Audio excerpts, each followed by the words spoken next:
If you are looking for an air cooler for your next PC build, then take a look at these two coolers that were just sent to me by Scythe.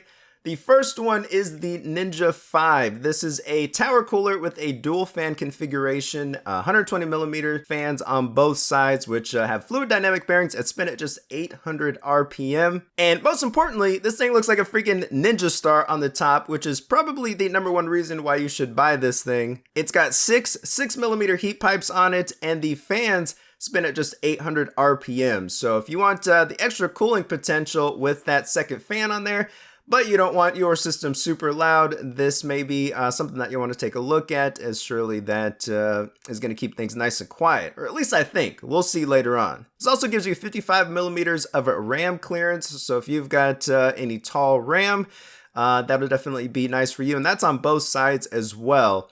Now, if you're running 4 sticks of RAM, you may have to move the fans up just a little bit, so you may want to make sure your case has enough clearance.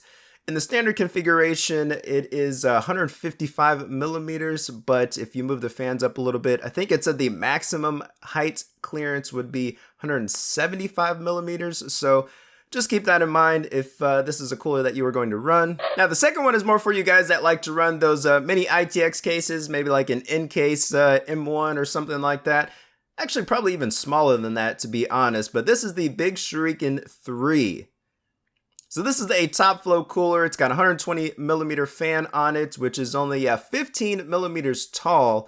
You do have the option to upgrade to a 25mm fan if you want to, though. It does come with 5 6mm heat pipes, and that fan also spins to around 1800 RPM. Now, I don't know how many of you guys have ever used Scythe stuff out there, but it's actually pretty quality, man. It's from the braided cables to the installation hardware that they give you.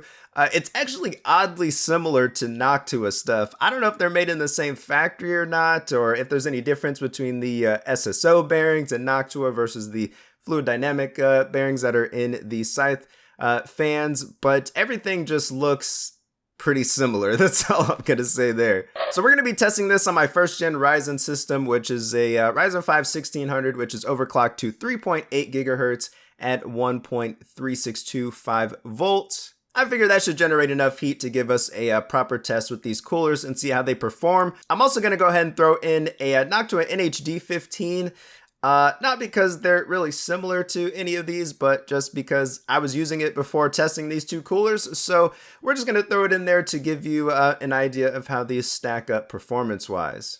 Now, the first thing that I did is run these at the maximum RPM possible using the X264 stability test. We did 2 loops of that, which took about 20 minutes to complete.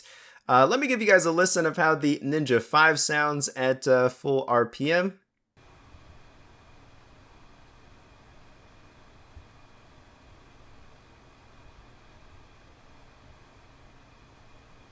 And then here's a little listen of the Shuriken 3.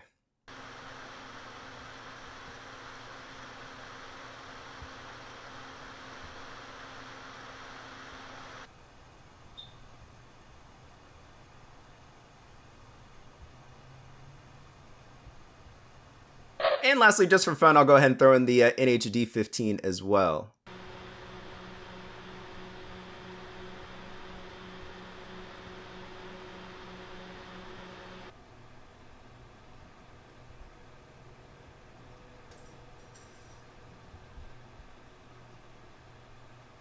So I know not the most scientific test, but hopefully that'll give you an idea of how these coolers sound somewhat, or at least the noise that they generate. One of these days I'll get a dBA meter, but until then, hey, go easy on me. All right, now as far as the testing goes, the max temps here with the fans running at the full RPM for the Ninja 5 was 64.8 degrees, which definitely kept that Ryzen 5 1600 cool. Well below the maximum threshold that it can reach, so we have no issues there at all. The Shuriken 3 actually did well as well, hitting 76.8 degrees, obviously way hotter than the Ninja 5, but to be honest, I was expecting temps of maybe like, I don't know, 85 degrees, something like that, under these stress tests, because that thing is just so tiny. I wasn't expecting it to cool as well as it did. Now, I will say that because that fan is running at almost like 1700, 1800 RPM, noise may be a little bit of an issue when it is under load. So that's just something to keep in mind. And then just kind of as a measuring stick, you see the NH-D15 hitting 60.3 degrees. So obviously the top one, but that is much bigger cooler as well as bigger fans as well. So really no surprise there. I also tried to test these things at 1000 RPM as well, just in case any of them were maybe brute forcing their way to these results. This will maybe give us a little bit of an idea of how just how quality the cooler is in general, or the heatsink, I should say, as well. So at 1000 RPM, the NH-D15 did bump up 2 degrees, so 62.3, well below the threshold, so really no worries there. But you do get to keep the cooler nice and quiet. Not that it was super loud to begin with. The Ninja 5 can't actually go to 1000 RPM. I didn't know that until I started testing it. So that's still at 64.8. I kind of wish that they would have given higher RPM fans and then maybe included like a low noise adapter or something like that to bring it down to 800 RPM just in case you wanted to keep the noise down. But, you know, maybe give an option for those people that just want the outright best cooling and they're not as sensitive to noise. And then the Shuriken 3 hit 90.3 degrees Celsius. So this one actually did not do well at all at 1000 RPM. So it definitely needs that fan to be cranking in order to keep the temps low. So just keep that in mind.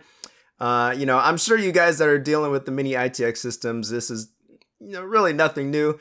Noise can be a little bit of an issue if you're running an air cooler in a small case. So, you know, that's just something that that you'll have to deal with and keep in mind.